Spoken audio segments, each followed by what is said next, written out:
And do me a big favor before we start.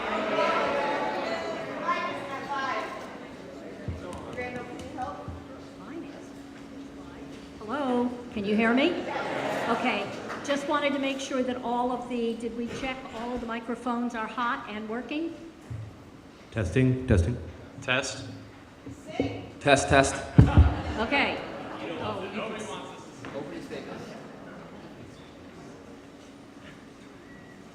Okay, just let me get settled for a minute and we will be all set.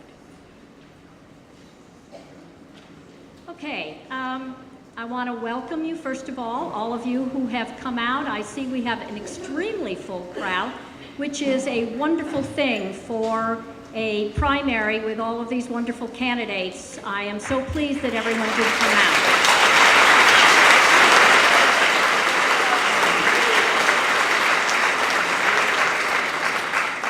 I just want to, before we start, make sure that you all know that this forum is being sponsored by the Columbia County Democratic Committee and by the Chatham Democratic Committee.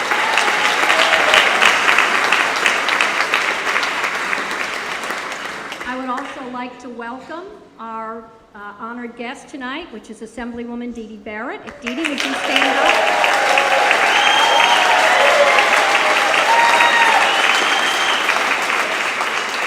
The forum tonight is being moderated by the Rensselaer County League of Women Voters. Our timekeeper is from the Rensselaer County League, Lori Smith. She raises her hand. And I am your moderator, Barbara Bartoletti. I must tell you, with all this enthusiasm, I must feel a little guilty. I am a Rensselaer County League member. However, I do not live in the 19th Congressional District, which is League policy. I live in the 20th district, so it is league policy to have someone moderate who is not able to vote in that district. So, but I do want to tell you a little bit for those of you who may not know about the League of Women Voters. The League is a nonpartisan political organization which encourages active participation in government of all its members. We do not support or oppose political candidates or parties. We do, however, advocate through education and advocacy for the positions that the League adheres to. And with that, I don't want to spend any more time because we have many candidates and so few time to get to know all of them. So we're going to proceed. I will tell you that the candidates did draw a lot before the forum for their seating, so they are seated in the order that they drew. There was one other drawing just outside a minute ago for what I call the Secret Santa, although it's the wrong season. These, for our challenge round, these candidates got to pick the name of one of their colleagues, and they get to ask a question of that colleague. They will have 2 minutes to add, 1 minute, I believe, to ask that question, and then 1 minute to reply to the rebuttal of the person you asked the question of. So it should be, we did this for a very sane reason. All of these men and women sitting on the stage are Democrats. And so we wanted to be able to have you, the informed voter, actually begin to distinguish between these candidates. So we all think that they probably have certain positions on issues. We wanted, however, to give them the opportunity to say something to each other that they might not have been able to ask before. That's the challenge round. But we are going to start with the candidate remarks, which will be opening remarks, will be 2 minutes, and they will be asked the opening remark. The first candidate will be Ms. Collier.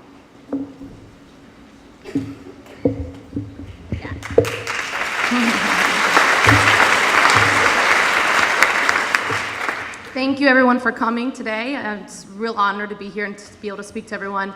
My name is Erin Collier. I'm from Cooperstown, where my family has been living for 8 generations.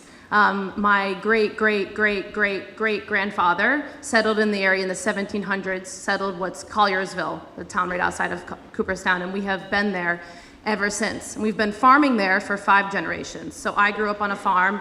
I grew up very poor. We qualified actually for reduced lunches. I have been working since I was 14 years old, and my parents both work second jobs. So I know what it's like to go without, and I know that there are a lot of other families that are really struggling in our district. Today, I'm a well-educated economist, and instead of going to work on Wall Street or in some very lucrative job, I instead chose to dedicate my career to helping others. I have worked in health clinics in poor neighborhoods where there are no other health services for impoverished, vulnerable people. I have worked to help ethnic minorities gain access to public services to help lift them out of poverty. And now, most recently, I have worked on a US government project that focuses on food security to prevent food shortages for starving people. So I have worked my entire career to help others. My entire track record is about choosing people over profit, and I think we need more of that in our leadership. The Republicans continue to favor the wealthiest Americans while cutting Medicaid and trying to cut SNAP benefits and making it harder for people to survive that are already struggling just to get by. I cannot and I will not watch what the Republicans are doing. We need change in this country and in our district, and I am that change, and I would be honored to fight for you and represent you. Thank you.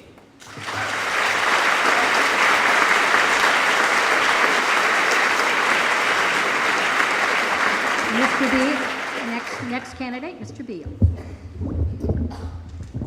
Hi, I'm Jeff Beals. I'm a high school teacher in Woodstock and a former United States diplomat. And I want to thank the hundreds of volunteers who have made my campaign possible, who have plastered this town in signs that I passed as we drove in, because we're building a movement to speak out on the issue that is too often ignored. And that issue is the issue of income inequality. It is the defining crisis of our time. It drives communities into poverty. It causes opioid addiction, illness. It pollutes our environment. It pits neighbor against neighbor. This is not the America that I believed in growing up or that I stepped forward to serve and represent as a United States diplomat. Our country is and has to be so much more than people calling it a job when they crawl around the floor of an Amazon fulfillment center, receiving poor wages and little to no benefits. Fulfillment should mean more than that. And my campaign is about speaking for the fulfillment that has been lost, but is there in the American promise. We have to pass Medicare for all now. We have to pass a federal jobs guarantee. We have to raise Social Security benefits so our seniors can retire in dignity. I'm a tough, experienced progressive who has fought for these things in my life. As a diplomat, I initiated the first high-level ceasefire talks in the Iraq War. As a teacher, I took my students to the Women's March. And now, as a leader in our community, I held one of the first resistance events for swing left that took place in our district after the last election. That's why I've been endorsed and supported by the national group, the Justice Democrats, and by the People for Bernie, a group standing up for the values that are being ignored in our democracy, the value of a job, the value of every human life, and the meaning of the American promise for everybody here. It would be my honor to represent you and take that message straight to John Faso, who represents its very opposite. Thank you very much.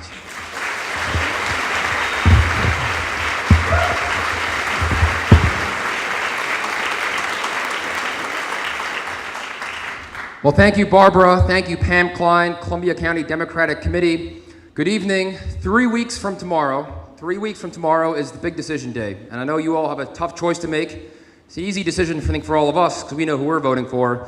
But I know for all of you, it's been now a year of us knocking on your door and calling you up and seeing signs and mail. I believe to win New York 19, to win this race, because that's what we need to do this fall, we need a different type of candidate with a different type of approach. And that's what I've been doing from day one in my campaign. I bought a 1999 Ford Winnebago. For the last year, I've been traveling to every single town in this congressional district. There's 163 of them. We are larger than the state of New Jersey. From Hoosick down to Forestburg, from Edmonston down to Pauling. We've been going to every town, talking to Democrats, Republicans, independents, everyone. And what also makes me different is that this is not my first time in these towns. I have many of these towns up in the Catskill Mountains I went to when I was growing up here. I worked in state government experience. I was out after Hurricane Irene helping small businesses and farmers get back on their feet.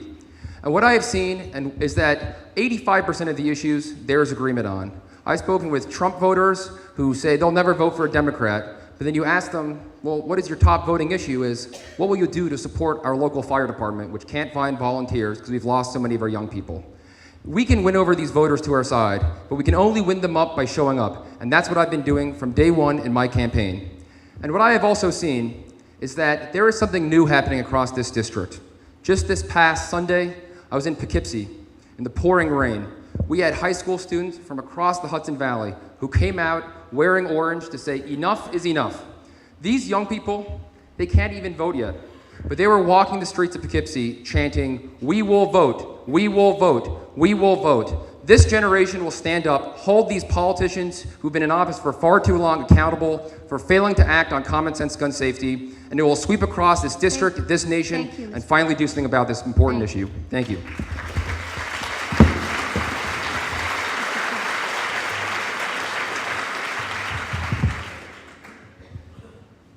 Hi, my name is Brian Flynn, and thank you so much for being here. This crowd is amazing. It reminds me of a crowd at an opening night of a community theater production I did recently. No, it doesn't. I've never had a crowd like this. Anyway, I want to thank the League of Women Voters for doing this, and in fact, it was formed right after suffrage to help inform voters, and that's exactly what we're doing here today. You all have a tough choice to make on June 26th, and there are great people up here on the stage that I've gotten to know for the last year. But I want to explain to you why I know I'm the right candidate. I've been around this district for the past 15 months. I have done 360 plus campaign stops in 130 towns. And here's why I know I'm the right candidate. I'm a lifelong progressive Democrat. I think I'm one of only 2 Democrats on this stage who's actually a lifelong Democrat. I come to you with a track record of fighting for progressive causes, including immigrant rights and public education and environmental protection. And most importantly, I've been advocating for Medicare for all for over a decade. And John Faso chose to take away our health care. And we're gonna need someone who can stand up to him with a track record and understanding that issue to make it happen. Second, I'm the only candidate with a track record of creating good-paying, blue-collar American jobs. There's not full employment in our district. Some of our counties have unemployment 50% above the national average. Unemployment and economic development is one of the key issues. I love the contrast of me standing up, who I've created hundreds of good-paying American jobs, against John Faso, who's created 0, or as someone pointed out yesterday, created 1 for himself. I'm also the only candidate who's been to Washington and gotten legislation passed. I helped pass, it took me over 2 decades, to have passed the Iran-Libya Sanctions Act. And what's important about that is I can neutralize any advantage he might have as being more experienced. I'm also a union member. I'm backed by labor unions, and I also am the only one whose campaign staff is unionized. And I've created union jobs. There are 150,000 union members that used to vote for us, and we need to win them back. I'm someone who can appeal across the aisle. I've got the support of progressive organizations, labor union, and I'm also someone with a track record of getting it done, and that's what we need in Washington right now. Thank you.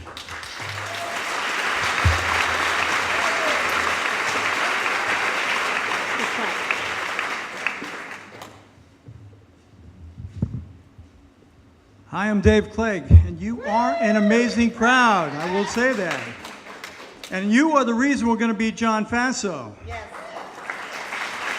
So, I've been your neighbor since 1981, after moving back from doing a Vista Volunteer National Service with the Lakota Sioux. I'm a trial lawyer and an ordained deacon. On the trial lawyer side, I have a passion for justice. And on the other side, I love my neighbor. Now, my story is a bit of a David and Goliath story. For the last 4 decades, I've been taking on the predatory conduct of big corporations representing working class folks. And I've been winning time after time after time. Both inside and outside the court, I fought against systematic racism and sexism, and I've devoted hundreds of hours of my pro bono time representing women who've been the victim of domestic violence. As chair of the Human Rights Commission, I've expanded and protected the civil rights of the people in my community. I want to bring all of that to Congress. I want to fight for Medicare for all. I want to fight for campaign finance reform, fight for fair share taxes, fight to protect the environment and to stop using fossil fuels and change over to a clean energy world. I want to take on the NRA, the gun lobby, and the gun manufacturers, and I want to fight for common sense gun control. I also want to fight for women's rights. John Faso has betrayed us on all these issues. John Faso is the embodiment of all that's wrong in our system of government and our political system that's based on greed and corruption. I've been making a living holding people like John Faso accountable. If you give me the chance, I will hold him accountable in this race. Just a few days ago, I was at the Hudson High School. There was a panel on gun control. I got one question to ask John Faso, HR 38. And in that question, he turned into a bunch of mush because he had no answer. Thank you. Thank you.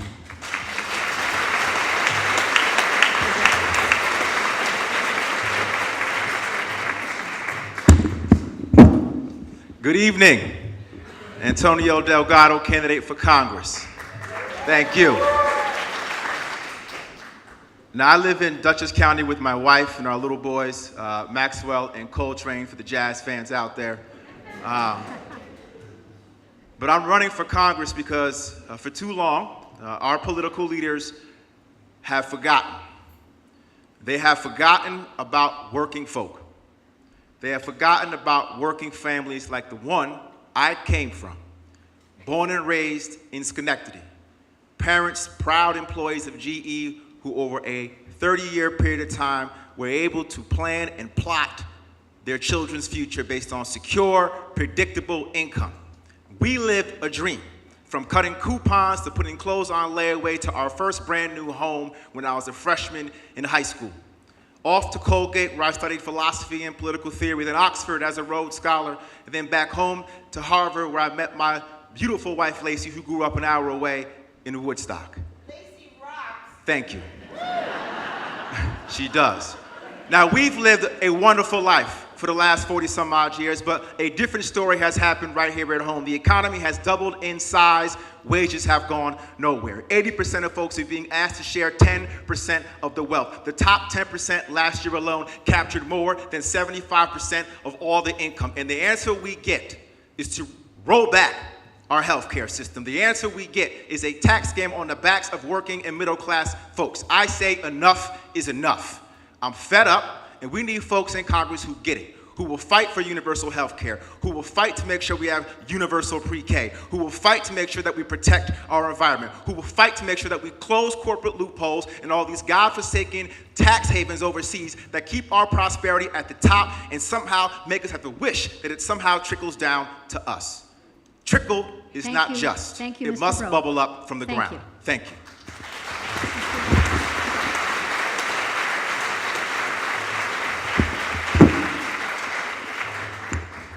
Good evening. I'm Pat Ryan. Thank you all for coming. I remember standing on this stage, I actually don't remember exactly how many months ago, but we didn't have near as many people. It was a lot colder. It was dark. And both in terms of number of people in the room, the energy, I can just feel the momentum that in 22 days, we are going to take back our party and then set us up to take back the district on November 6th. For those of you that don't know me, I've met a lot of you already. Born and raised in Kingston. My family's been in Ulster County for 5 generations. And I grew up fortunate. I had great parents and family, teachers, coaches, mentors, and they all taught me the same thing. I was part of a community. I was part of something bigger than myself. And with that came a responsibility to serve, to give back, to participate. And so after graduating Kingston High School, that for me, that meant going down an hour south to West Point. That then meant serving 2 combat deployments in Iraq in a war that I didn't agree with, but in which I'm proud of my service and doing my best in a tough situation to bring folks home. And then it meant starting a tech company to try to get better technology out to our troops in harm's way who we weren't giving the right equipment to and who we weren't giving the right strategy to. But I'm running for Congress today because I look around my community, our community, and I feel, I'm sure, the same way you do. We're backsliding. This is not the country that I and my fellow soldiers and so many others in this room were willing to serve and risk and be a part of. We're cutting our health care. 60,000 people in the district would have lost their health care. Rolling back environmental safety protections. Caving in to the gun lobby to the point that I was at the same event that Gareth was at, these students giving out these bracelets to wear orange saying, I don't feel safe going into our schools. So I'm going to tackle that issue in particular head on. In our first campaign ad, I directly address the Thank you. scourge of Thank you, gun Mr. violence, Ryan. and I look forward to the rest of the discussion. Thank you for being here.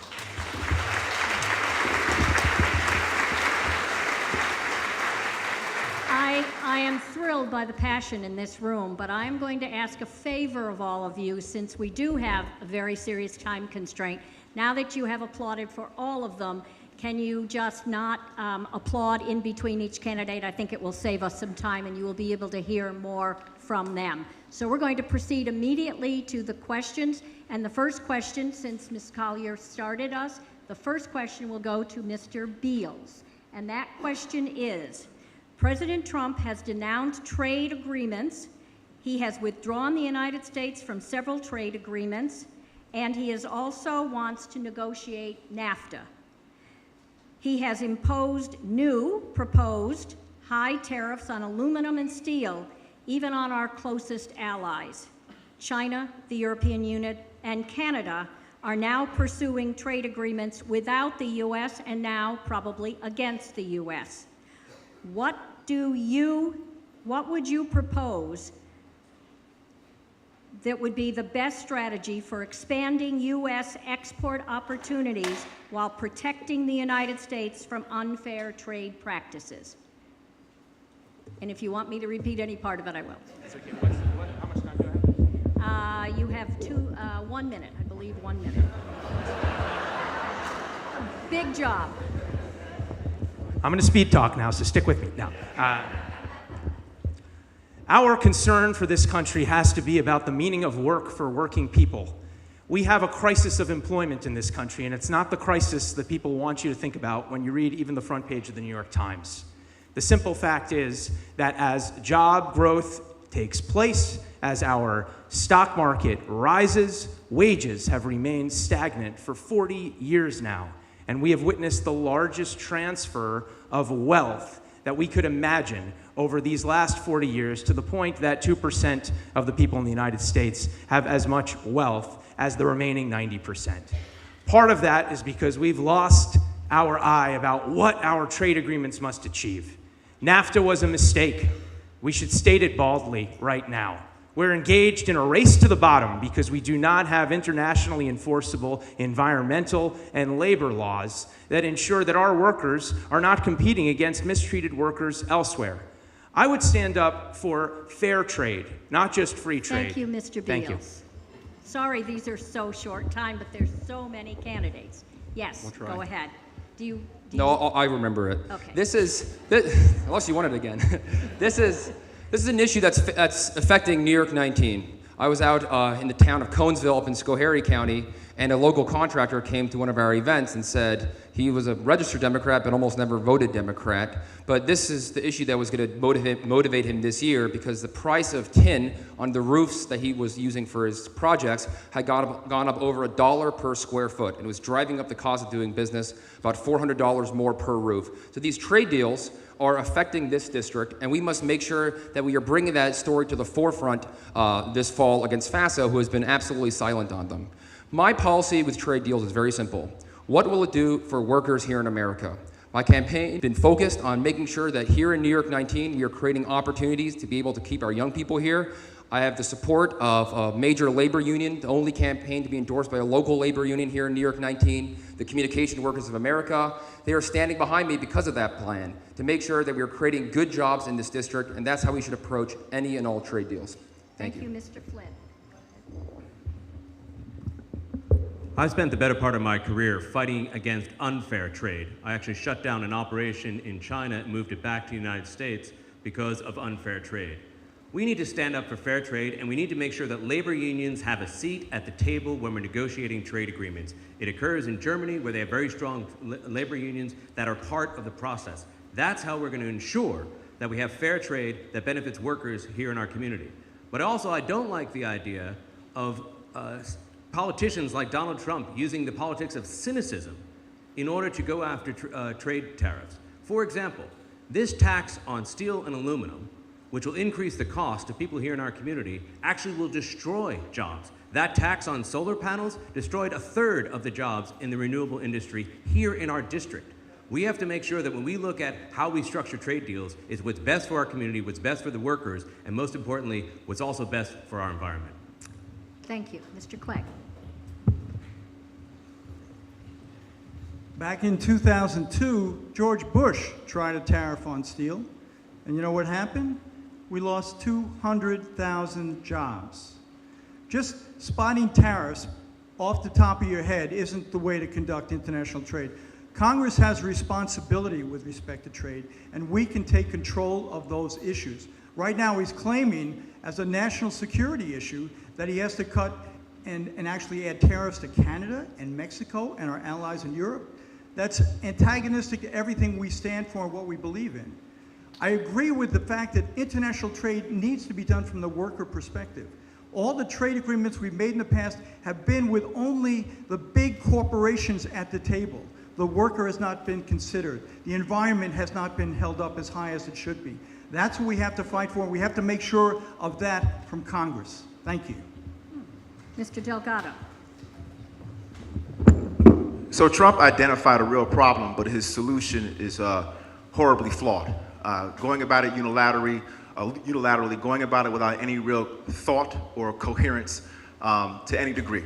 The fact of the matter, though, is that we have, for an extended period of time, seen workers get left behind, as I spoke about in my intro remarks. And part of the reason why is because, as noted, they have not been included at the table when it comes to devising these trade agreements. And the reason why they have not been included at the table is because the owners of capital, the owners of IP, are the ones who have direct access to our lawmakers. And they have access to our lawmakers because they have wealth and they can pay for that access. And until we get money out of politics and can dictate who and when has access based on the mere fact that they're citizens and not just corporate titans, we're going to be in this position. I also think we have got to get rid of this god-awful practice of fast-track law, where you just through the back door without any real transparency move these bills through without, or these trade deals through without any real diligence. It is an affront to our democracy Thank you, and to the working Mr. folks of this Delgado. country. Mr. Ryan. So somehow, in one fell swoop, Trump had a twofer. Not only did he turn his back on some of our closest allies and trade partners and blow up the potential for negotiations with others, but he also harmed the vast majority of American workers, including many, many millions of people who voted for him. I truly do not understand what he was doing here other than a sellout to a bunch of his donors and special interests. I agree with my colleagues. Every single trade agreement I would evaluate through the lens of what does it do for workers in our country and what does it do for workers in our district. We know these tariffs are harmful to us here. The other thing I just want to briefly hit on, the larger picture here is Trump's whole economic vision and the Republican Party's is backward looking and reinforcing big corporations. We as Democrats, and I in my campaign, want to put forth a forward-looking economic vision where we train people with the skills they need, we pay people fair living wages, and we move forward in the new economy that's happening around us. Thank you, Mr. Ryan. Ms. Collier. As an economist, a big part of my job is actually analyzing trade and the effects of trade on local economies. So, and another, strikingly, apparently in the 115th Congress, there are no economists. So we are lacking economists right now from our leadership, which to me is absurd, given what an important aspect this is for our country and for our district. So Trump's trade policies are dangerous for two reasons. One, increasing prices, and two, creating uncertainty as our role in the global economy. Raising prices is tariffs. Steel and aluminum, raising prices in steel and aluminum right off the bat for our district is really dangerous because New York is actually ranked 8th in the country for importing steel and aluminum. And by increasing those prices, it automatically increases prices for our agricultural sector because that feeds into a lot of agricultural equipment. So already when our agricultural sector is struggling and costs are too high for them, he has just increased those costs, further hindering our economy. And that doesn't stop at steel and aluminum. As you've all seen, he has now incited a trade war with many of our partners, which will just further increase prices on other things. Thank you, Ms. Collier. And more to come. Okay. Okay, we're going to move down the line. This is question number 2, and this question will be answered first by Mr. Rhodes. And that question is, the EPA administrator has rolled back or delayed 24 major regulations, including those dealing with climate change. What would you do as a congressman to protect the work of the EPA? Well, I'll start by calling on John Faso to make sure join the call to fire Scott Pruitt. Elise Stefanik in the North Country, a Republican member of the House, has called on Scott Pruitt to be fired, and John Faso must join that call. But John Faso's record on the environment, we could go on for a long time about how bad it is. A 34% rating from the League of Conservation Voters, taking $10,000 from GE, and then being one of the only Republicans to oppose the cleanup of the Hudson River. And we need a member of Congress who knows why the environment is so important to this community. That is me. I've hiked every peak in the Catskills. I remember striper fishing on the Hudson.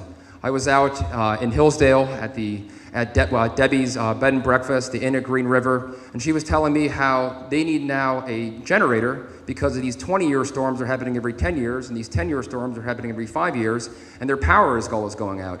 What I would like to see is a climate change resiliency fund coming out of Washington to help our farmers, our small businesses cope with the impact of climate change, because it is driving up the cost of doing business here in New York 19 and across America. Thank you very much, Mr. Rhodes. Mr. Flynn. I've been an environmentalist since I was a kid, and in the early 2000s I helped start an organization, Environmental Entrepreneurs, and we actually looked for solutions that would both reduce emissions and create jobs at the same time. And right now we do have an environmental crisis in our country, and John Faso is making it worse. He has voted 8 times to roll back environmental regulations. Many of them would specifically hurt our district and give no benefit, even to the commercial entities. So the first thing we have to do is make sure Congress does its job as a co-equal part of the government and hold the executive branch responsible for actually enforcing the law. That's what Congress is supposed to do, and that's what I'll do when I go to Congress. Second thing is we have to actually put forward regulations that would help protect us here in our community. Get the PCB out of the rivers. Help solve the problem in Hoosick Falls. Make sure we continue to protect the watershed in our environments while allowing for home rule. We have 3 watersheds in our community in the 19th Congressional District. We also need to look at renewables as a way to create jobs. Renewables create jobs 12 times faster than any other sector. We can protect the environment and create jobs right here in the 19th Congressional District. Thank you. Mr. Clay. Environmental degradation is the biggest concern for the Trump administration right now. They are backdooring us at every level. Now, Congress, there is a simple answer to this. The EPA is subject to the legislation that Congress makes. So they can actually enforce the regulations, but Congress can set all the standards. So they are hoisting up a fossil fuel industry and grabbing the last profits from a fossil fuel industry while pouring toxic substances into our air and into our water. We can control that. We can control that with a new Clean Air Act and a new Clean Water Act, and make sure that the fossil fuel industry and all the industries that are trying to deregulate will be responsible to us, the citizens who ultimately have to suffer the consequences of environmental degradation. So I'm going to be going on a 200-mile bike ride, just for everybody's information, and I'm going to be highlighting the environmental concerns throughout our district, many of which is more than a dozen Superfund sites and many more brownfields. That's another issue I want to take on. There's a Superfund Pay Act that we have to get done. Thank you. Mr. Delgado.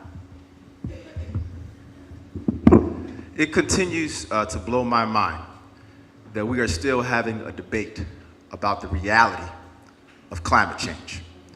The fact that we even have folks in Congress who feel comfortable still espousing that point of view speaks volumes for how far removed we are from fact-based evidence and the validity and merit of science, which is infectious right now in our culture, and that is making any reasonable conversation on any number of issues very hard to come by. Now, on the question of the environment, the fact of the matter is we have Congress propping up the fossil fuel industry to the tune of $4 billion a year annually in tax incentives and subsidies. Exxon was already paying about 17% of a corporate tax rate before the tax break because it was getting tax subsidies and tax credits. So what can Congress do? How about stop doing those tax credits and subsidies and move them over to the renewable energy space and incentivize investment in renewable energy, from solar to wind to geothermal? Not only do you protect the environment, but you also create jobs along the way. Mr. Ryan. We've got an existential crisis when the person in charge of the Environmental Protection Agency is a climate denier who's disavowed the whole mission of the organization. So This calls for something fundamentally different. This calls for Congress stepping in to do the role that the executive normally has done pretty darn well. So to me, the way you do that, it's both top down and bottom up. Top down, we got to get rid of Pruitt. We got to get rid of the whole culture of those appointed. Thank you. And then bottom up, this is something that I think is very important. A big part of the job of the representative is amplifying the powerful voices of the people in your community. There are so many activists I see in this room that have fought long and hard for decades to stop the pollution and clean up the pollution in our river, to stop the power line transmissions, to fight against fracking in New York State. A big part of the job is I will be your advocate on the ground in DC to elevate those voices and get funding and resources to back you up. Thank you. Ms. Collier.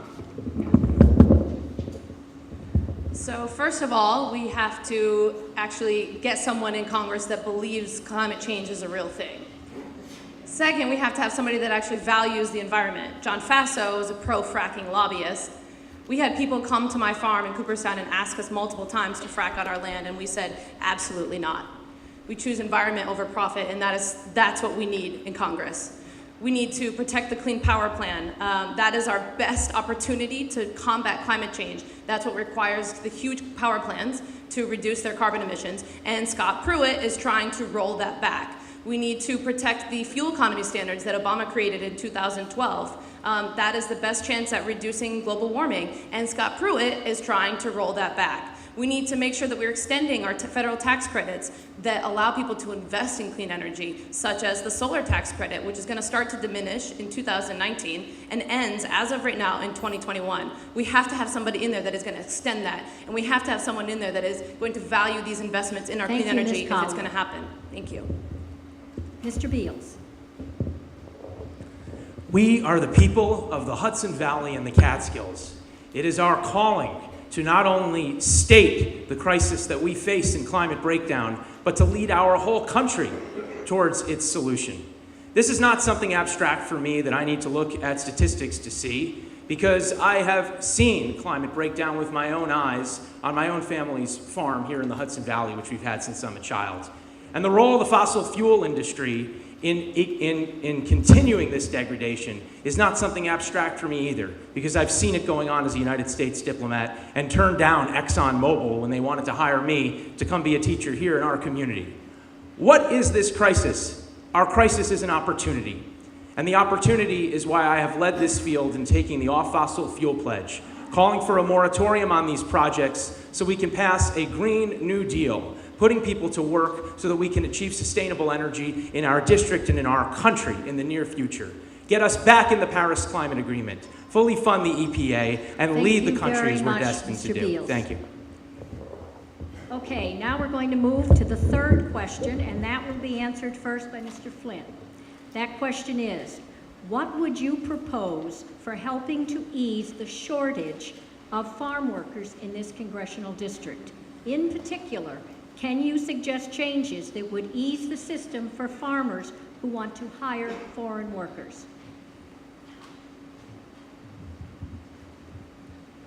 Comprehensive immigration reform is one of the top issues of my entire campaign. It's almost like I want to take the Republicans and introduce them to Economics 101. The reason why the US economy grows faster than Japan or Europe is because of immigration.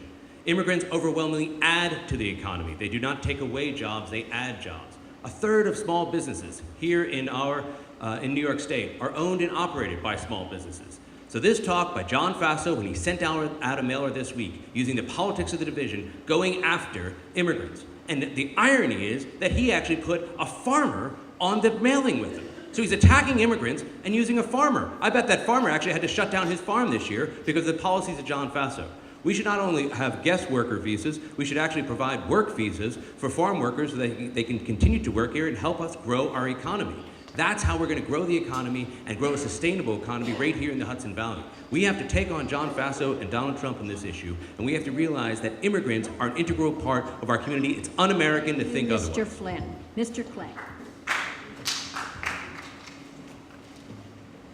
Immigration is something that has been spoiled at this point. We have a president that's going from abhorrent to cruel and unusual punishment to our immigrant population. That has to change. If you want to get people willing to come on guest worker programs, you have to allow a country that has humanity toward its immigrant population. I've got a good friend who's an organic farmer, and he used to have a good group, 12 people come up every year. All of a sudden, they won't come up anymore. They won't bring their families. They're afraid to come here. They're afraid of what's going to happen to them. We need to clean all of that up. We need to take on immigration on top of everything else we're doing. We need a Clean Dreamers Act. We need a way for immigrants who are illegal or who have been here for a period of time to earn their way to citizenship. That's something that we should, a path to citizenship would be something that would change the dynamics, change the climate, and allow immigrants to know that they can come here and they can be safe and their rights will be respected. Thank you, Mr. Clay. Mr. Delgado. On the specific point about immigration, I've talked to a number of dairy farmers who've made the point that there is no corollary to the H-2A, which allows seasonal labor to come in and work legally. So the vast majority of folks who are working on an annual basis on dairy farms are undocumented and therefore working illegally. So one of the things that we can do is, in the first instance, at least create or legislate and provide a corollary so that the folks who do come here and that provide the real labor force for our dairy farmers in particular can do so and come out of the shadows and provide a real economic base. But beyond that, it's important to get beyond just the immigration component. Infrastructure is critical. Supporting the food market programs and supporting the food promotion programs and supporting the fact that we have organic cost sharing programs, all these things are critical to make sure that we can tap into $6 billion right now of unmet demand of local and organically grown food in New York City. We're not tapping into it because we don't have the infrastructure and we're not prioritizing the programs to prop up our workers and make sure that we conserve the ag space and make sure that it is sustainable moving forward. Mr. Delgado. Mr. Ryan. As Antonio said, this is multifaceted, so I agree on the immigration side with my colleagues. A Clean Dream Act now is not only the morally right thing to do, but it's right for our economy. And then a pathway to citizenship for the millions of people living in the shadows, again, morally right, economically right. Secondly, we got to talk about how are we going to train and empower the next generation of farmers and farm workers in this district. Talking to a lot of farmers in this area, they're at this transition point of how am I going to hand over my farm and make it sustainable for whoever's going to take it over and allow them to continue to hire workers. So investment in programs to train the next generation of farmers and support them with capital and training. And then finally, there's another very dark side to this, and it really struck me talking to a farmer from here in Columbia County. He said of his 20 farm workers, 18 of them are daily struggling with opioid addiction, daily. And he said, I'm powerless to help them with this problem, Mr. so we Flynn, have to thank you address very much. that. It's all tied together. Thank you. Ms. Collier. Coming from a family who's been farming here for 5 generations, growing up on a farm, we still have our working farm. This issue really hits home for me. As far as workers on farms go, farmers absolutely are in favor of keeping immigrants here. They're a really important source of labor on farms right now in our district. I've talked to several farmers who actually go to DC to lobby to congressmen in favor of guest worker programs to make sure that immigrants can stay and continue to work on farms. I hope we come back to immigration because I have a lot to say to that. And to all the Latinos, gracias por escuchar y gracias por venir hoy y tengo un voz por mí. But on farmers, more to say on that. Farms are really struggling right now. And this problem has been building and building, and this year it is really exploding. Farms are closing across our district. I can name tons of friends and family friends that have closed their farms this past year. They need help, and Senator Gillibrand has a lot of great proposals out there that I am in support of. A price floor, greater funding for the milk program that supports dairy farmers, tying it to inflation to keep up with their costs. But there's more that we can do, and I have a lot of ideas that I want to do to help farmers. Thank you, Ms. Collier. Mr. Beals.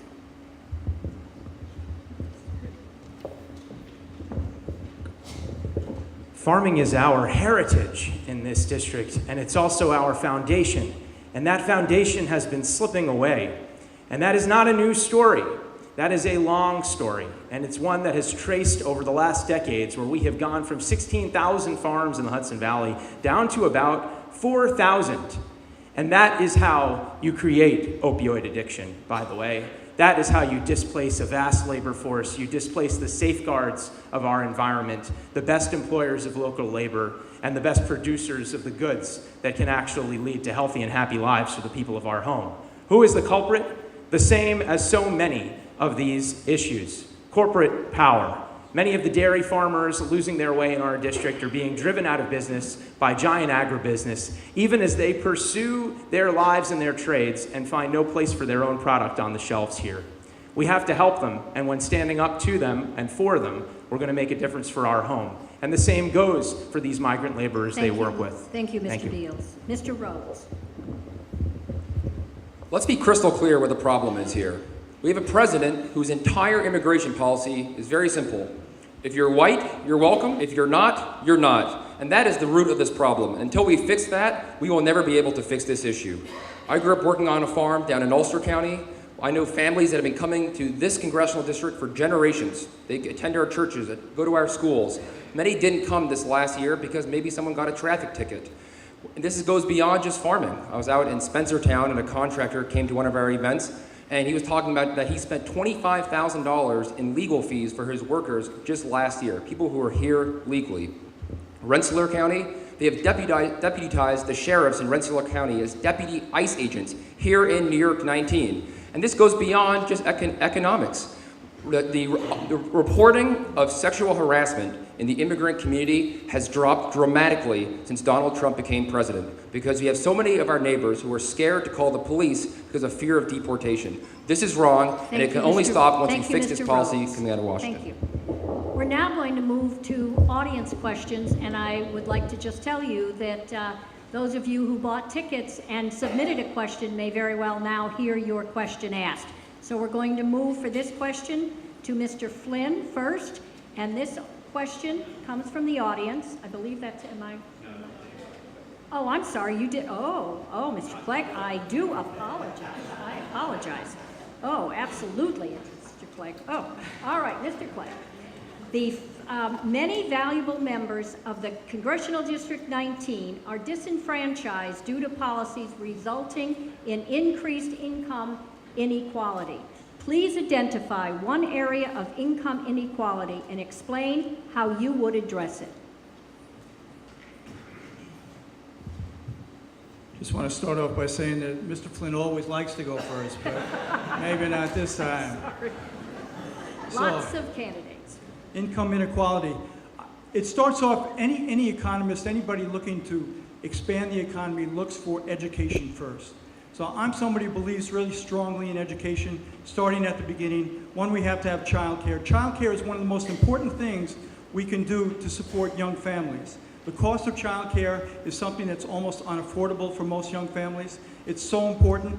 We don't pay the people who provide the care well enough, and we don't allow it to be affordable. That's a change. Early child education is another thing. Let's fully fund our public education system. Let's get college and community college working. Let's do the training for the manufacturing that's in our district. Let's have that cooperation between private and public. And let's find a way to get rid of student debt so that people aren't afraid to go to college. And let's provide tuition-free college for everybody. All those things will be a transformational moment. Thank you. Thank you, Mr. Clegg. Mr. Delgado. The way we can deal with income inequality in the very first instance is to repeal that god-awful tax scam. Because what that did was just throw fire on, or gasoline, I should say, on the fire, and move away from this god-awful practice or theory of trickle-down economics, which continues to fail us time and time again and has led us into a financial crisis of the sort I hadn't seen in my entire lifetime.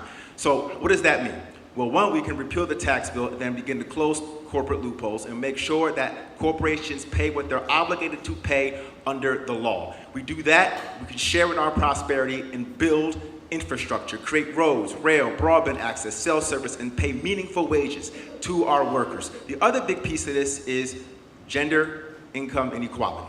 Women continue to make 80 cents on the dollar. African American women make 67 cents on the dollar. So the first order of business for me would be to pass the Paycheck Fairness Act. We do that, I think we can also begin to deal with the level of income inequality that we're seeing in way too many areas across this country. Thank you, Mr. Delgado. Mr. Ryan.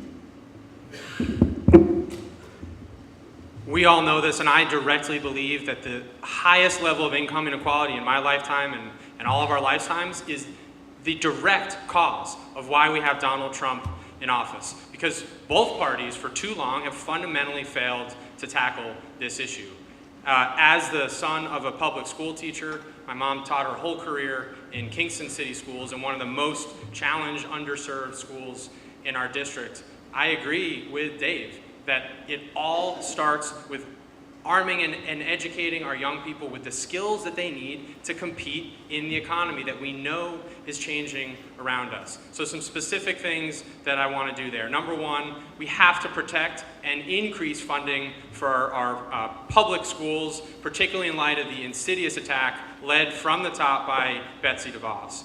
Number two, for higher education, we have to fundamentally re-envision how we're going to do this in our country. 70% of our young people here in this district don't finish college. We need more pathways for them to good jobs. Thank you. Ms. Collier. Again, as an economist, I can tell you that we can have economic growth, and it doesn't mean that it is inclusive or distributed fairly across our society, and that is exactly what is happening. Yes, the stock market is booming, and that disproportionately benefits the wealthiest Americans. The Republicans are giving tax breaks to the wealthiest Americans and a $1.5 trillion tax cut to the biggest corporations, and meanwhile cutting Medicaid by almost 25% and trying to cut SNAP benefits. That's specifically targeting low-income and vulnerable populations, people that are already struggling to get by, and they're just making it harder for them. There is economic research out there. It is well known that if you help the middle and low income, that is where you get well-distributed and the strongest economic growth. So we need to make sure that we are helping the middle and low income families. We need to reverse those tax breaks, and we also need to make good investments such as infrastructure and education, and make sure that those are public resources available to everybody, and so that everybody has the opportunity to access good paying jobs. Thank you, Ms. Collier. Mr. Beals. If you work a job, you should be able to afford a home, afford the health care for your family, afford a car, afford to put something away for retirement, and have something left on the side. And if you can't do that off of one job, then the economy is rigged against you. We have to return to that fundamental truth because we've lost sight of it. And we're losing sight of it now, too, when we talk about education and job training as the answer to income inequality. When income inequality's core source is not the lack of skills among hardworking Americans in our district, but the incomparable corporate greed and power centered on a Wall Street that now has a chokehold on our economy and is hoarding too much money in too few hands, such that the people here working for it can't get it. What's the answer?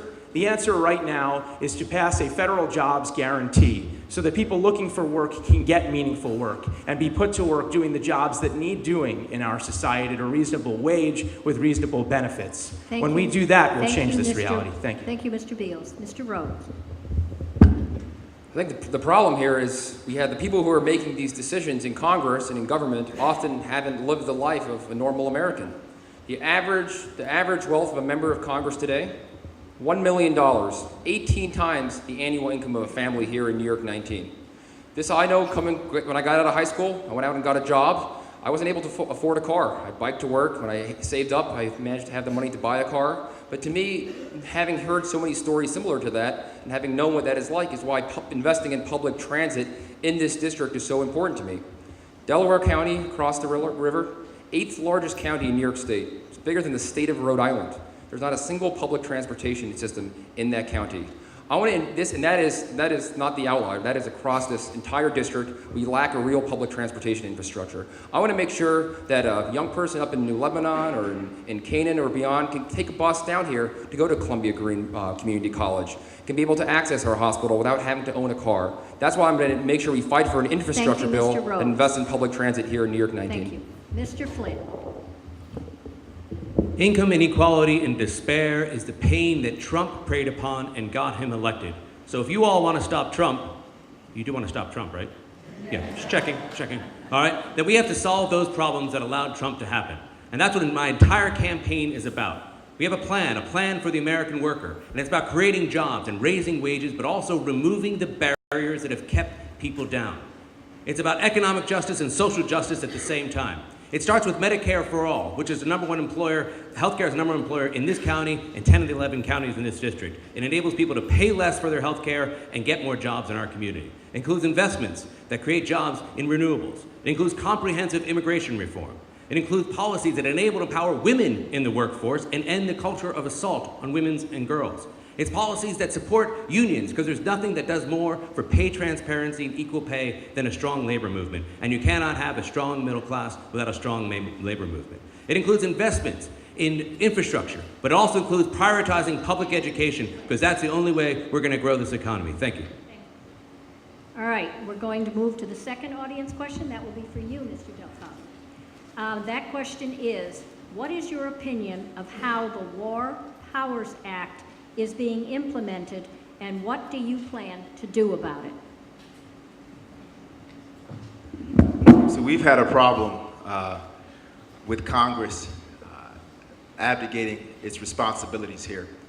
To be honest, since 9/11, when we authorized the use of force in response to, obviously, the tragedy that we all had to endure. But here we are now, decades later, and our president and presidents before have continued to use that authorization to wield power and to wield might without any basis in most cases, and at the expense and lives of our soldiers and our veterans. It is important that we first and foremost revisit that authorization, and I'd argue do away with it, and make sure that Congress steps up and reclaims its responsibility and obligations as well defined under the articles of our Constitution. And that would be something that I would take on first and foremost. And if we do that, I think we can begin to have real check on the executive branch and make sure that we are leading not with our might, but with our values all across this world. Thank you, Mr. Delgado. Mr. Ryan. This is deeply personal to me. It's one of the core reasons I'm running. I have been on the receiving end of an order to go to a war that I didn't think we should have started. And this has been happening not just since September 11th, but way before then. A lot of you have been part of that and witness to that. And it's because we are fundamentally out of whack in the way that the Constitution was designed.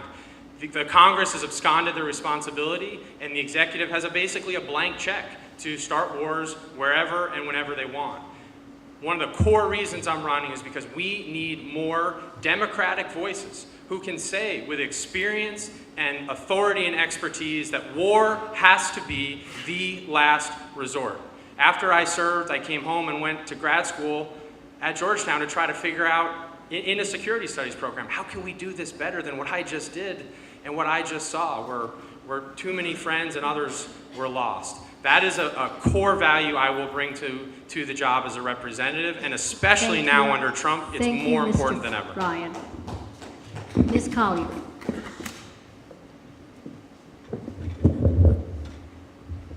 This really highlights the importance and the imperativeness of following due process.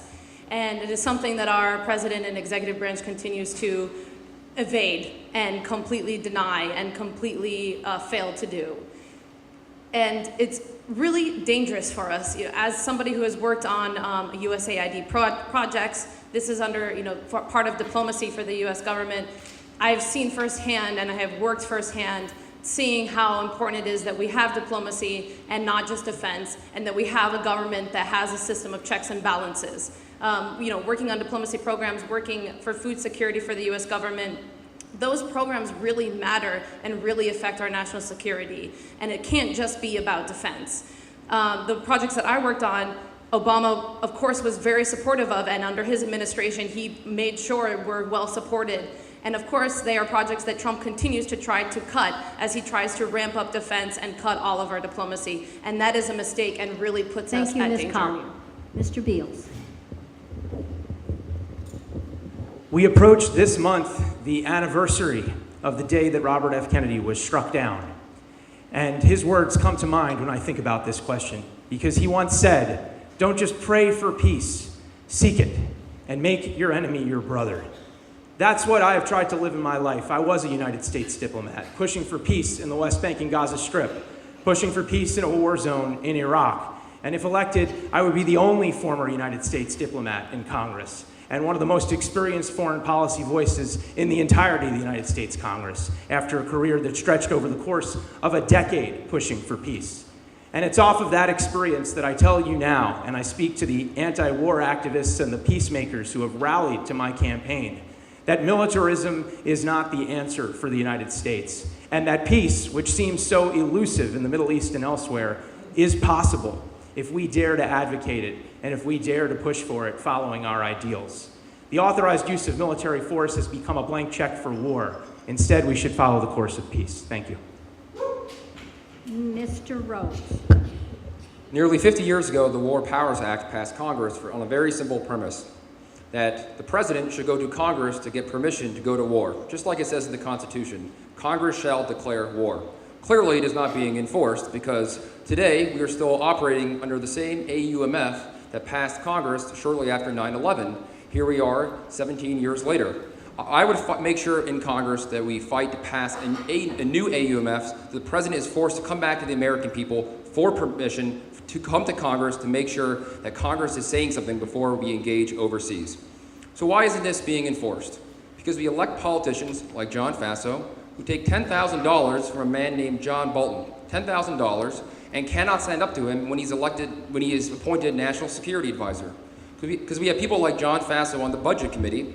So when Trump proposes increasing Defense Department spending, but cutting the State Department spending, he is absolutely silent. That is the root of the problem. Until we get these warmongers like John Faso out of office, nothing will change. Thank you, Mr. Rhodes. Mr. Ryan, Flynn. Mr. Flynn. Thank you, Barbara. Why are you in the middle? Like many of you, back in 2003, I marched against the Iraq War because I knew it was an unjust war. This is personal to me. My brother was killed by terrorists, in large part as a retaliation for a president that acted without authorization, for a president that attacked another country without the approval of Congress. They responded by killing my brother and 188 other Americans. And the way I responded to that was I didn't say that we should start a war. I went to Congress and helped pass bipartisan legislation, the Iran-Libya Sanctions Act. And we achieved justice and security through sanctions and diplomacy. And that's what we need to do right now in America. The War Powers Act was passed in 1973 in order to hold a check on executives like Donald Trump, and our Congress has failed. I would start with today rescinding that authorization for use of military force, and I would also modify the War Powers Act so that this never happens again. Thank you. Mr. Clay. We have a delusional megalomaniac president. It has never been more important that Congress exercise its constitutional right over war powers. Yes, back 3 days after 9/11, we passed the AUMF, the authorization to use military force. You know how many times it's been used since then? 16 different times in 16 different countries. It gives free license to a president like Donald Trump, who uses his bulliness. He is a big bully, and he uses our military might in order to push people around, and all it does is destroy things. We have destroyed the Middle East. The war in Iraq was a preemptive war that was unjust and never should have happened. We are using military might where we should be using diplomacy. We all know that. We all know that we need to rely on statesmanship and our allies. And to make the world safer, that's what we have to do. We have to be supported by our allies and not condemning them and not running away from them. Thank you, Mr. Clay. All right, we're going to go to the last audience question, and that will be started first by Mr. Ryan. That question is, considering the president's veto power, what next steps will you propose in order to provide health care for all?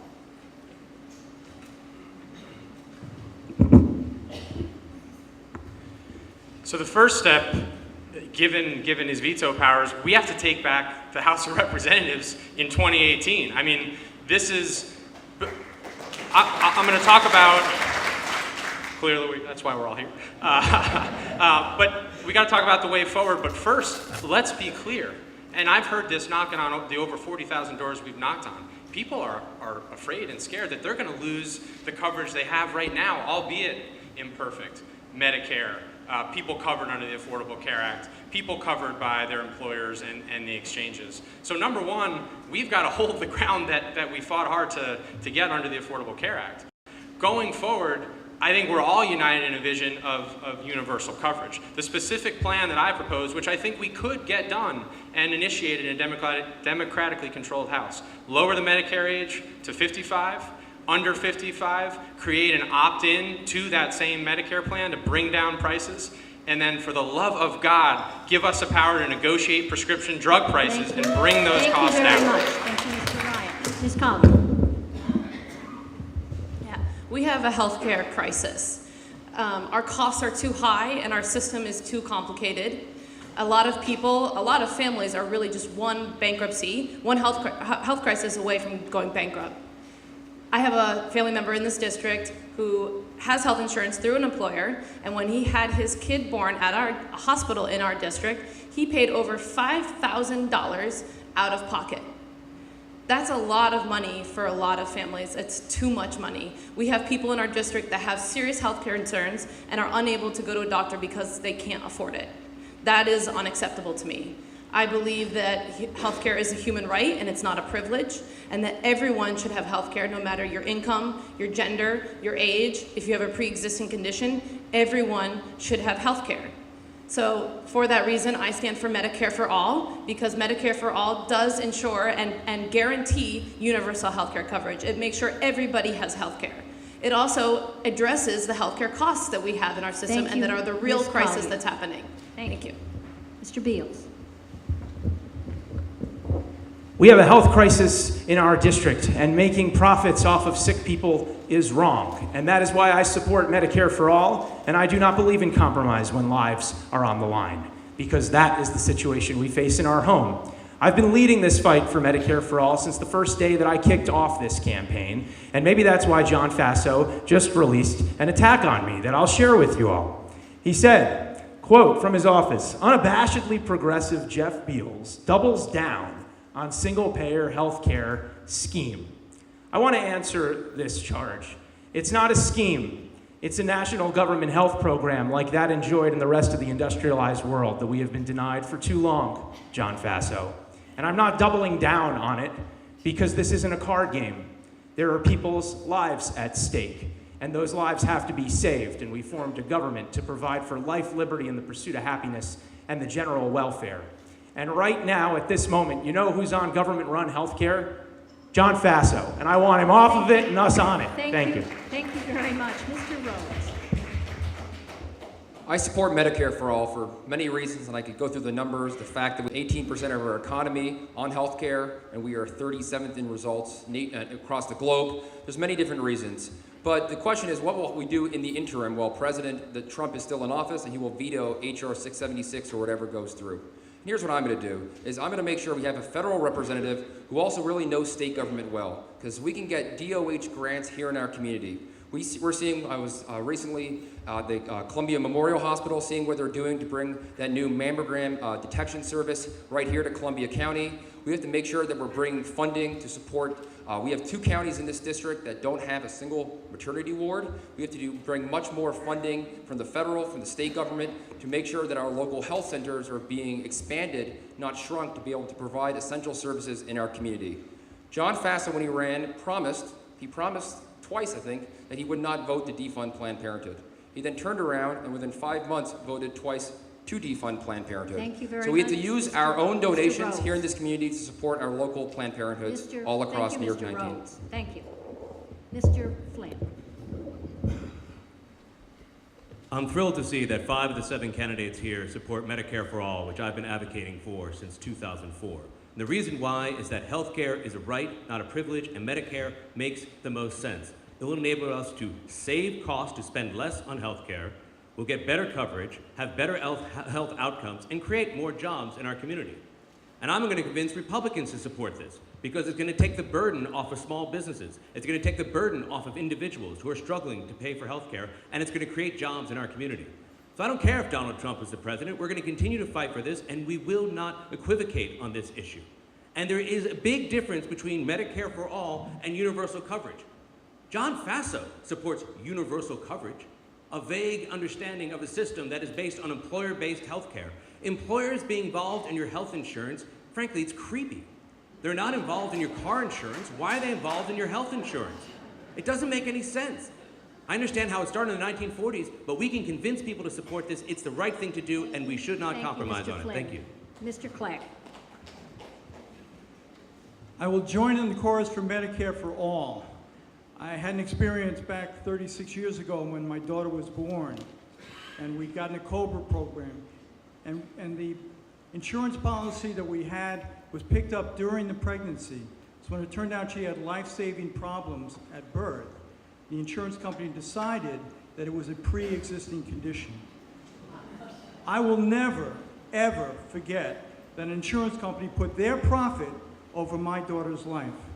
We need to take profit out of the healthcare system. $450 billion a year is spent on profit and on administrative overhead that doesn't need to be there. We could put that all to care. We could provide care for every person in this country and provide it for less than we spend in healthcare right now in this country. Why do we do it? Because special interests are in the middle. It requires congresspersons who are willing not to be beholden to special interests, not to worry about the pharmaceutical industry or the for-profit health industry, but willing to do what's best for all of you. Thank you, Mr. Thank you. Mr. Delgado.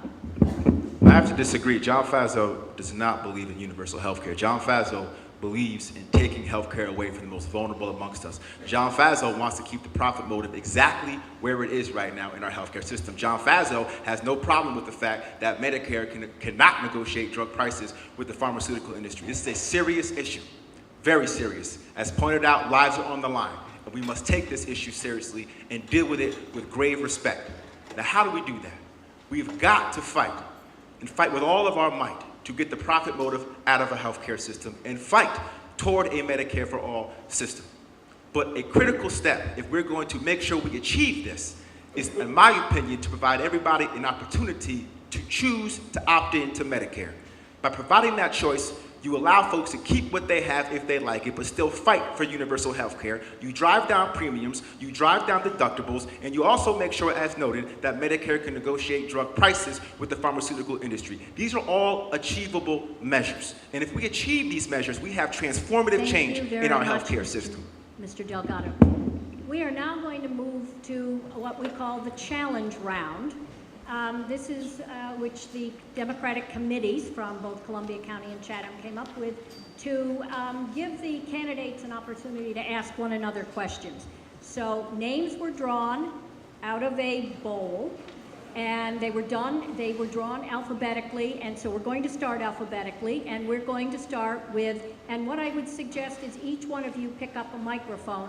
We're going to start with Jeff Beals, who indeed, I believe, drew Garth Rhodes' name. Yes, so if the two of you would stand up and take a microphone, and you get 1 minute to ask the question and 1 minute to respond. So, you get to ask the question, yes. So Mr. Beals, you get to ask Mr. Rhodes a question, and Mr. Rhodes, you get a minute to respond to that answer. Thank you. Okay, so I won't use a back and minute. forth. I'll just ask it quick. Okay. We have a, Gareth, good being here with you. Same, Jeff. Thank you. We have a big gubernatorial primary going on in our district right now, and I'd love to know, because you've had experience in state government working for the governor, who you'll vote for. Will it be Governor Cuomo or Cynthia Nixon? Absolutely. I am proud to be the only candidate on this stage who has worked in government here in New York State. I grew up working on a farm down in Ulster County. First, my family to go to college. Had the opportunity at a very young age, in my early 20s, offered to work for the governor of the state that I grew up in. It's an opportunity I took very quickly, and was proud to have experience here working out in the Catskill Mountains after Hurricane Irene. And I will vote for the current governor. I'll vote for Governor Cuomo, and I'll tell you why. I'm concerned about the issue of the property tax cap coming up again. I saw that Cynthia Nixon was saying that she was possibly in support of it, and I don't want to see what happened last time around, where that became a huge issue in the campaign, all up and down the ballot, saying the Democrats want to raise property taxes. I think the ideal scenario here is having Cuomo on the Democratic line, Cynthia Nixon on the Working Families Party line, and one of us on both lines. Because that will make sure that we get the strongest Democratic turnout across New York 19 and send FASO packing this fall. Thank you very much. Now we're going to move to Dave Clegg, who will ask his question of Aaron Collier. Don't I say something? Oh, I'm sorry. Oh, this is confusing for me too. You get a minute to respond to his answer. I think we need a change in the Democratic Party's leadership, and I think we need a change in our State House, and I'll tell you why. Many of the crises that are facing us right now, Democrats talk a good game on, but when it comes time for action, I don't think we take it. We have faced the problem of income inequality for 40 years right now, but we haven't arrested its slide even at times when we've controlled both houses of Congress, even at times when we've controlled the governorship. That's because I think big money rules our politics and big donors rule our politics.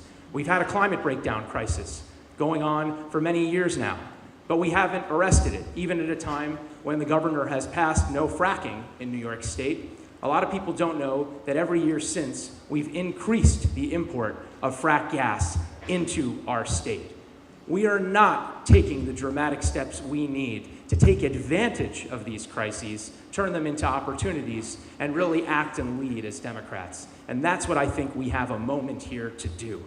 You know, there's an unofficial slogan for my campaign, and it's called "Never Let a Good Crisis Go to Waste." Thank you very much. Now, Ms. Collier and Dave Clegg. Dave Clegg will ask the question. Ms. Collier, as the only woman in the race, I'd like to ask you a question about women. And that would be something that combines the really concerning issue of domestic violence and guns in this country. A woman is 16 times more likely in this country to be harmed by a gun than any other industrialized country in the world. What is your position about that, and what would you do to remedy it? Thank you. Thank you for asking that, because I don't think women's issues came up yet in any of the questions, so thank you for that. Yeah, obviously, I feel very strongly about women's rights and women's issues and standing up for women's and giving women a voice. There is systemic gender inequality in our country, and it's seen here in domestic violence and in domestic violence situations. Obviously, you know, women's gun safety is also of an utmost concern and a really big issue for our district and for our country. As we've seen, we just had the 22nd gun shooting in our country this year, which is absurd, and something needs to be done now to address that. We absolutely have to put a ban on assault weapons. We must put a ban on bump stocks. We must have longer waiting periods. We have to get NRA money out of our politics so that something is done, and as long as we have congressmen like John Faso taking money from NRA, nothing is going to get done.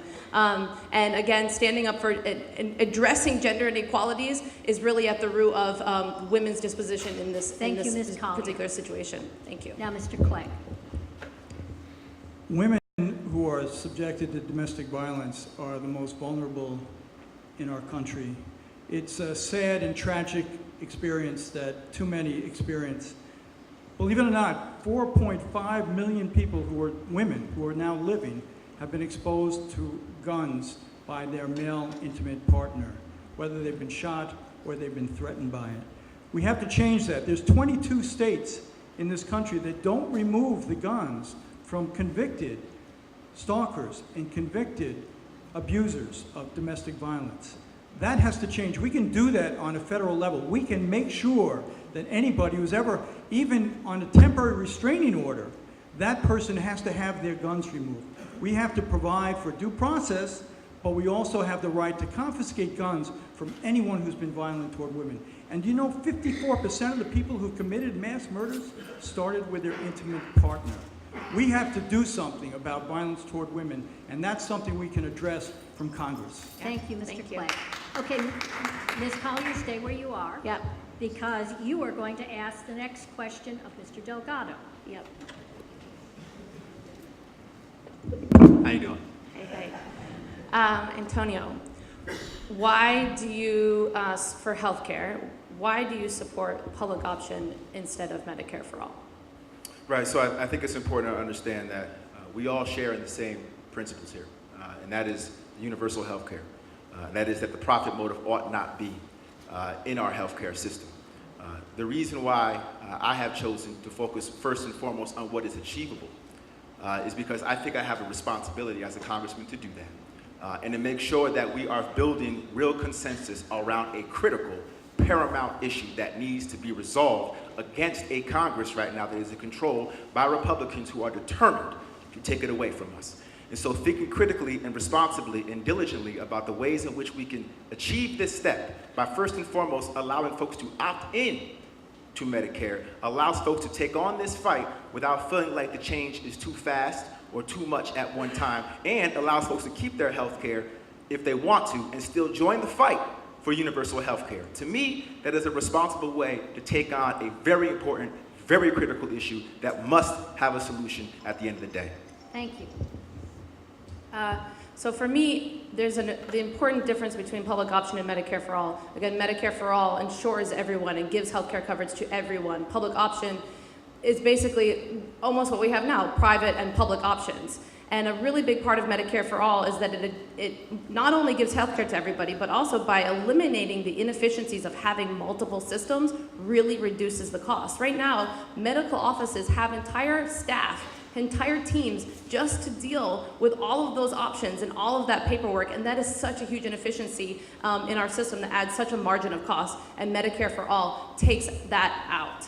And that is really, I think, a really important point.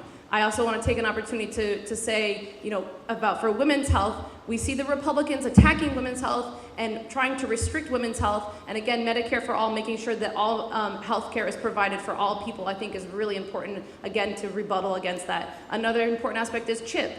Children's health care comes up every 10 years and is renegotiated and redebated in a Medicare for all system that will no longer be an issue. Thank you, Ms. Collier. Okay, now, Mr. Delgado, you stay where you are, and you will be asking your question of Mr. Flynn. Sir. So a number of issues have come up today. I've heard you talk about a lot of things, but I did want to hear you speak a little bit about today criminal justice reform and what you think are some of the critical issues that we could be prioritizing to deal with what we know is a justice system that is actually criminal in and of itself. Thank you. That's a great question. My plan for the American worker, as I talked about, includes removing those barriers that have kept people down, and I think reform of our criminal justice system, including the legalization of marijuana, which will enable us to remove a lot of racial and economic disparities in how our justice is meted out, is one of it. I also want to end private prisons, the cash-based bail system, to ensure we have restorative justice and the mandatory sentences. With the result of the criminal justice system, the corruption of it, is the result of years of politicians not having the political will and courage, and it is systemically discriminatory against communities of color. And it's something we haven't done nearly enough about as Democrats and as a country. Yes, and I think it's important to understand what has been happening to young people of color.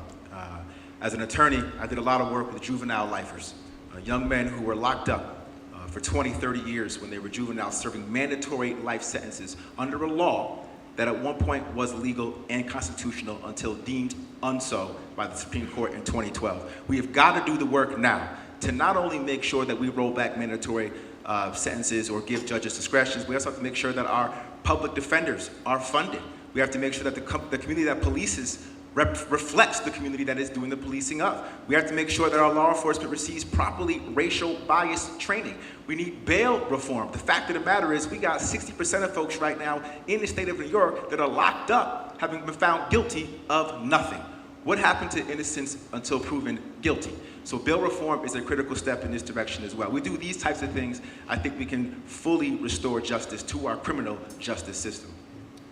Okay, thank you very much. All right, we're going to move to Mr. Flynn, who will be asking a question of Mr. Clegg. Dave's going to finally tell everyone the truth about who actually won our one-on-one basketball game. But before you do that, let's assume I'm lucky enough to win. And I'm going to come to you for your advice on what you want me to concentrate on. The reason why you're running. What would you tell me that's really important to you? And then how could you help me execute against it? Because if I'm lucky enough to win, I would want to make sure that you're still part of it and you're a partner in this. So what would you tell me? Well, thank you. Thank you. Who won the arm wrestling, by the way? He also won that. This is terribly embarrassing. So, as I look at this whole system, we want a lot of things that are important. We want to protect the environment. We want Medicare for all. We want to get good jobs. We want to get higher paying jobs. We want to deal with income inequality. But in Congress, one of the starting places that I see is campaign finance reform. Now, we have a corrupt system. We do. See why I asked him? So what would you do about that? Great. It's interesting. Ending Citizens United, everyone keeps talking about the fact that we need to wait for a new Supreme Court. We don't need to do that. We can start making changes right now on the requirements of disclosures. And the second thing is, we as candidates can start standing up and saying, we won't take corporate PAC money. We will actually tell the super PACs to stay out of our races, especially here in primary races. We will stand up and say, I will only take money from people who support what you believe in. We all work for you. We don't work for anybody else. And if somebody wants to donate to our campaigns, that's great, but it's got to be in line with what you want us to do. Because when we go to Washington, we only work for you. And that is a big difference between the way we're approaching our campaign and the way John Faso approaches his campaign. He's going to go to Washington representing the special interest. You can look at every vote that he has done. He never votes what's best for you or anybody in his constituency. Look what he did on the reciprocity bill that you brought up to him the other day. Right? That bill, that gun reciprocity bill, which only benefits people in other states, does nothing but put us all at risk and put our criminal justice system at risk, put people like Pete Volkman at risk. That's the type of thing we need to stop. We need to have politics. I'm done? Right. This is getting going. All right. Okay, I know, that's what the timekeeper tells me. Okay, Mr. Rhodes, you are going to ask a question of Pat Ryan. You each get a minute. And Pat? a question. Two fellow Kingston High School graduates here on stage. Go Tigers. Pat, I just wanted to, I've been out trying my campaign, trying to travel to many different towns and cities in this district, kind of hear what the local issues are of concern to the people of various communities. What are in your mind, are kind of the top 3 issues facing the city of Hudson here, and what would be your plan for that? Okay. Thank you, Gareth. And I got to say, I mean, everybody on this stage, I have nothing but the deepest respect for the work ethic and the amount of just blood, sweat, and tears that we've all put into this campaign. And Gareth in particular, I mean, you are hustling, man, so I agree and I give you a lot of credit. I think I only have probably 45 seconds left. I'm going to pick one that I've tried to focus on explicitly, and this is in all of our schools and in all of our streets here in this district, the epidemic of gun violence. I have heard from so many parents, students, teachers, that they have this feeling in the pit of their stomach walking into schools where they're supposed to be there to learn, not to live in fear. This is something where we know in this country the right policy solutions. Assault weapons ban, repealing the Dickey Amendment, universal background checks, all these things have tremendous support across this country. What's lacking is the moral courage to stand up and aggressively speak to this issue, and that's what we did in my first TV campaign ad, calling on all folks in this country to take action. Thank you very much. Thank you. And Pat, I agree with you very much on the importance of common sense gun safety reform. So one thing I've heard here in Hudson often, many times, and also in other localities across our community, is the need for affordable housing. We have seen an extraordinary economic renaissance across this entire community. I've seen it in Kingston. We've seen it here in Hudson. I remember coming up to Warren Street when there was plywood up and down, and it's great to see our community come back the way it has. But one of my priorities is making sure that we see on Columbia Street, we start to make sure that all our boats are being lifted with the tide, and that we make sure we fight for affordable housing, we stand up and oppose gentrification, we stand up and make sure that small businesses are coming into our community, not just on Warren Street, but beyond as well. That's something that has been a priority of my campaign. It's not just low-income housing, it's middle-income housing. We have middle-income taxpayers in this community that are being squeezed and being forced out. We have to create more opportunities from them. Oakland, New Orleans, other municipalities have done this in a very smart way, and I want to see that done on the local level here in Hudson and in cities and small towns across this district. Thank you, Mr. Rhodes. Okay, for our last challenge round. Pat Ryan will be talking to Jeff. Very quick thank you. This is actually a really fun format, so thank you for doing this. So Jeff, I'm actually going to steal a page. We had this at one other forum up in Delhi. I'm going to steal Brian Flynn. I got to give you credit on this. This is, I think, the best form of this question. Jeff, I deeply respect you, and I am ready to work for you if you're our candidate and anyone else on this stage. Assuming I'm fortunate enough to be elected by the great people here and across the district, how would you make the case for Pat Ryan against John Faso? What are my three greatest strengths? And Brian does get credit. I'll give him credit. That was a brilliant question. This question is usually phrased as, that's enough about me. Let's talk about you. What do you think about me? I would hope that, I think what's unique about the two of us standing here is the two of us also stood together in a distant land. We didn't know each other then, but we served in Iraq at the same time. And when I first met Pat and found out that he had not only served in Iraq, but been in Mosul, which was one of the worst places to be in Iraq, it hit me deeply, because there we were standing in Greene County at a cocktail party talking about a horrific experience in a horrific place. So the case that I would urge you to make would be to stand up for that experience, be a witness to what you saw and what you stood for bravely, and never forget it when people like John Faso, day after day, take money in the amount of $10,000 from John Bolton's PAC, a man that I saw firsthand drive us to war and that you suffered to serve under. Thank you very much. I can't see who it is. Mr. Beals, thank you very much. Yes. Thank you, Jeff. And I agree. When we first met, I felt that same bond. Look, I guess I'll make my case very quickly to add to Jeff's good case. We got a hard decision in 22 days. You all have a very hard decision.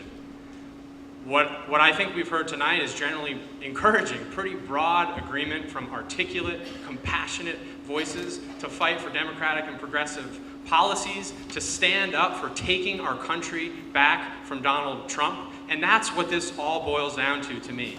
This district, we all know, is one of the top 10 in the country. We have to win this on the path to take 24 seats, to take back the House, and have the first check on the president and his dangerous, disastrous agenda. I got in this race because I am a progressive, and I believe I can win and take those values and translate them across this district and bring us together. And I'm encouraged by the fact that a poll we ran a few weeks ago validates that. Of the front runners in the race, I was the only candidate who beat John Faso in a general election matchup. Thank you very much. Thank you. Because they all did so well, we actually have time, if I can see the clock properly, for one last question. This is a question, we are not going to have closing statements, but this question may very well get at some of that. This last question will start again with Ms. Collier, because you didn't get a question to start with. So the last question is, please describe one experience that is unique to you that makes you the best choice to win this primary. Only one? Oh my goodness. Well, only time for one. Oh my goodness. Boy, that's a tough one. Okay, I will pick growing up poor in this community. That there is so much that comes with that. As I mentioned, I grew up on a farm, poor. My family's been farming here for 5 generations. We've lived here for 8 generations. And that means that we qualified for reduced lunches. My parents worked second jobs. I started working when I was 14 years old. I waitressed for almost 8 years to put myself through college, and put myself through college with waitressing and student loans. I know what those challenges are like. I know what it's like to go without health care. Those are challenges that we all face every day. And I think it's really important that more working class individuals are in Congress. We have a Congress that is dominated by wealthy elites and very disconnected from the challenges that we face. And I think it really makes a leader better if they know, if they've lived through those experiences, if they know what those challenges are like themselves. That that makes a leader be able to fix them, and it makes a Thank leader you. who chooses people over profit. Thank you. Thank you. Mr. Beals.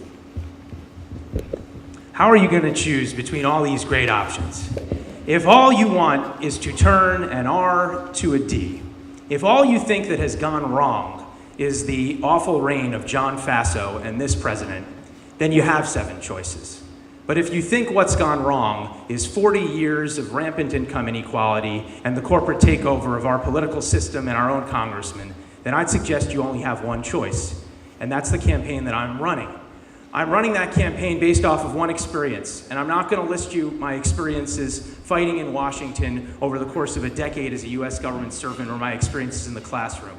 I'll tell you the experience of going out to shoot the video to tell the story of my campaign and meeting Marlene Alfieri, a woman in our district who lives in a mobile home and told me that she was desperately in need of Medicare for All because the ground was dropping out behind her. And she told me that if her husband really had one stroke, they might lose their home. Well, in the course of this campaign, he did have that stroke. Thank you. Marlene lost her home, and I'm you. running this to fight for her. Thank you. Mr. Rhodes. Well, thank you, Barbara. Thank you, everyone, for coming. I had an experience this morning. I was actually invited to be the keynote commencement speaker down at CUNY at my alma mater, and it was a moving experience for me, looking out at graduates and thinking, just sitting there when I graduated from college. A lot of immigrants, most of the people of the students were first in their families to graduate from college. Many were single parents who were commuting hours to go to school.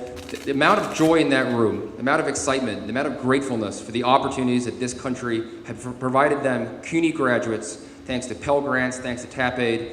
And coming up back here today for this, I kept thinking, I can never forget where I come from. I can never forget this community, the community that gave me this opportunity to become the first in my family to go to school. And the reason that I'm running is I want to make sure that that opportunity is there for so many more of our young people growing up like I did here in this district. And that's why I know that I will fight harder than anyone else to make sure that we have jobs for young people in this district. We're fighting for affordable college education, Thank you, Mr. student debt Rhodes. relief, and so much more. Thank you. Mr. Flynn. Thank you all for being here. I've learned that when ordinary people come together in rooms like this, we can accomplish extraordinary things against impossible odds. Look, when my brother was killed by terrorists in 1988, I was just a teenager, like those kids down in Florida. But in that moment, everything changed for me. Together with other families, we took on major corporations, we took on special interests, we even took on our own government to demand that justice be done, and we didn't stop until we'd won. But we did it coming together, not apart. That's the American ideal. And Donald Trump and John Faso, they've used income inequality and despair to fuel division. Sure, they pass policies that benefit their wealthy donors while at the same time pitting us one against the other. So with this election, let's say no more. Like those brave students down in Florida, like women as part of the Me Too movement, let's come together and fight for economic justice. Let's solve the real problems that are keeping people down and take away their fuel of division. Because that's our job. Our job as Democrats, our job as candidates, our jobs as Americans is to build a country where people not only survive, but thrive. Thank you, Mr. Let's join our campaign and build an America that works for all of us. Thank you so much. The question was one experience, wasn't it? Was, yes, an experience. One experience. Now, I was thinking about this. I actually heard the CEO of Microsoft, and he's had tremendous success. And they said, what was the one experience that changed you and made you what you are, so successful? You know what he said? Compassion. Compassion. He actually had a special needs child. And he said that changed his life. And that he saw, you know, the humane needs of a child and what that required of him and everybody around him. That experience with my daughter, I remember when we were at Yale New Haven Hospital for 6 weeks. My wife was sleeping there, and I was going there every day I could, and she had special needs that we had to take care of. But we watched other children who were even worse than my daughter, and they didn't survive. So that is something that I will take with me always. Whenever I represent somebody, whenever I try and help somebody, I know what it is to be in those low moments where you don't know if you can make it through. Thank you, I think that makes you a better Thank you, congressman. Mr. Clay. Mr. Delgado. I was sitting here thinking about the diversity of my experiences altogether. The fact that I can, on the one hand, talk about spending much of my professional career in the hip-hop community, and then 5 years later spending the second half of my career as a litigator in a law firm. Very different set of experiences that have taught me how to be an advocate in the power of persuasion. But the more I thought about it, the more I kept coming back to my mother, who had me when she was 21, and who told me, many years later, that doctors told her that she did not have a strong enough heart to have a child. But through faith in her higher power, and through a profound commitment to unconditional love, she gave birth to me and my brother less than 2 years later. Now, the power in that is the love she's taught me over the course of my lifetime, a love that I believe is lacking in our politics more than ever. We are tormented right now by a lack of compassion, a lack of decency, a lack of civility, a lack of love. And it is important that we put people in Congress who are moved by these values. Delgado. Mr. Ryan. Jeff, your reference to Mosul made me think about a moment that is particularly striking to me, especially with what's happening in our country right now. You show up as a young lieutenant and you're on paper in charge of 20 or 30 soldiers. And I remember standing in a dirt parking lot getting ready to go out on patrol, and my platoon arrayed in front of me in a half circle, and a lot of faces looking to me as a leader. And these were faces of different genders and races and religions and sexual orientations. And we disagreed on a whole lot of things, but what we agreed on is we knew we were going to be in a tough situation. We knew we had to have each other's backs, and we had to transcend those differences in a very dark, challenging time. And I think about what it's going to look like in Washington, in a broken Congress. And there's going to be a lot of faces looking at us for leadership. At one of the most dark, divisive times in our country's history, who has the experience of bringing people together to remind us that we share so much more in common than we have different? Thank you. Now it is your turn as the audience to actually say thank you to these superb 7 candidates that you have the difficulty of choosing.